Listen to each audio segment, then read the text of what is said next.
Hi guys, welcome to another video.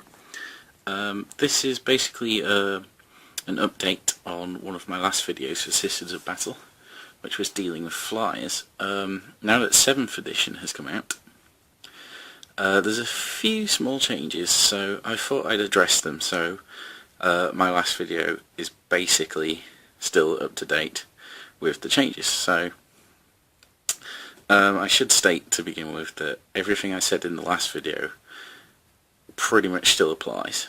So if you haven't seen it yet and you're struggling to deal with flyers, whether you play Sisters of Battle or any other army, give it a look. It should help. Now I'm going to address some of the changes in 7th edition when dealing with flyers, as you can see back there. So let's say one of those is attacking your army and you play Sisters. What kind of things can you bring against it?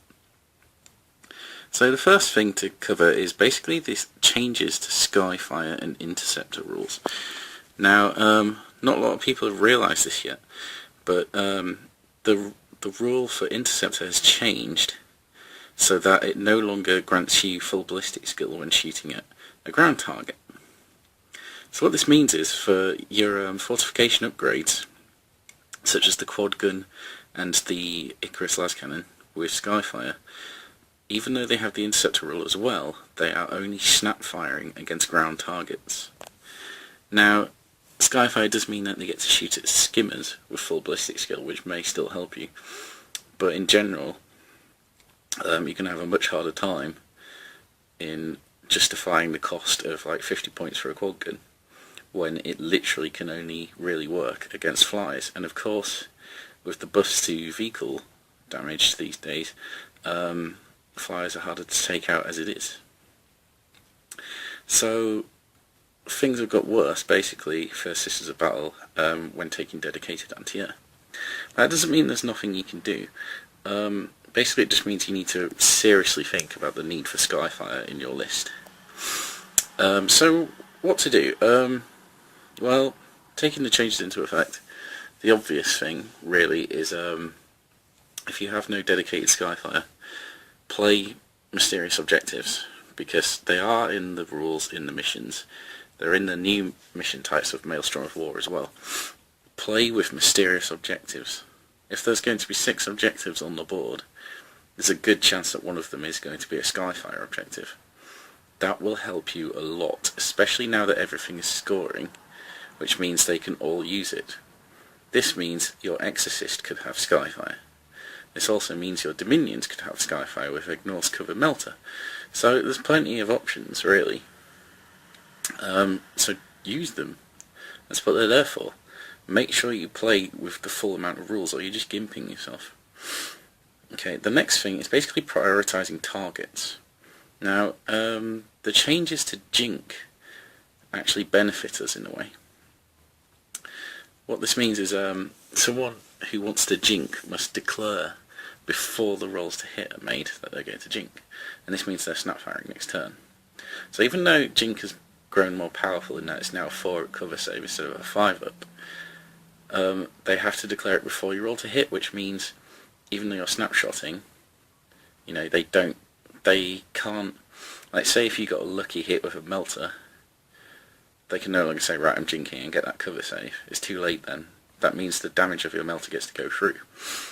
If they don't want to take the risk and jink beforehand, then it doesn't really matter if you hit or not. So either way, it's got better for you in snap firing at them. Where this is particularly good is on immolators with multi-melters, because they're twin links, so you've got a good chance of hitting a flyer if you fire enough melter shots at it. And chances are your opponent will know that and they'll start jinking. So when prioritising targets, this is what you do. If you must shoot at a flyer, then obviously just try and get it to jink. You don't have to destroy it, just try and get it to jink.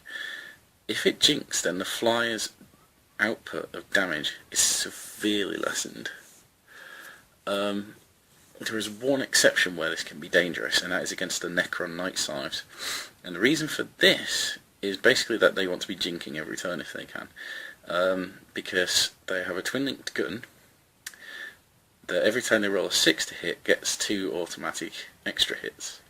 So that means if they need a 6 to hit, then any misses they get to roll again to try and get a 6, which means there's a much higher chance of them getting lots of 6s and thus actually doing more damage whilst jinking than they were beforehand.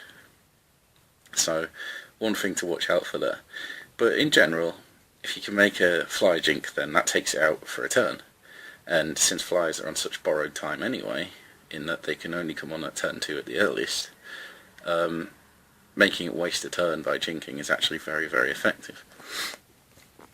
So that's what I mean about prioritising targets. So as soon as it jinks, move on to another target.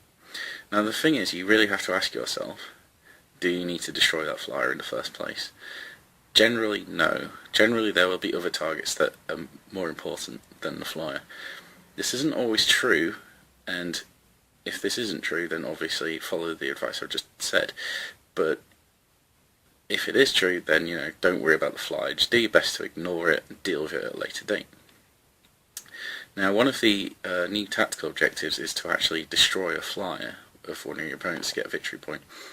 And that's going to be an uphill battle without any kind of dedicated Skyfire. But if you can get the Skyfire mysterious objective, which is here, or you just throw enough snapshots at it, it's going to do something.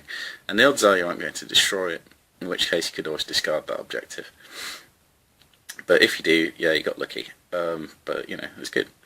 So basically, the general rule is, in my last video and this one, just don't dedicate too much to it. If it's a losing battle, don't bother with it. Fight on your own terms. If you must take it out, then these are the tools you can use. See my last video for other tools. Exploit the weaknesses of a fly. And that's pretty much it. So hopefully this was helpful. There's been quite a lot of changes in 7th edition. I'm going to have a lot more Sisters Battle Tactic videos soon. It'll be a while before I have more Space Marine ones, because I have only played them once in 7th edition so far. So I really want to know what I'm talking about before I just spout out a load of nonsense for you guys. So hopefully this was helpful. If you liked it, then please remember to like and subscribe, and I'll see you soon.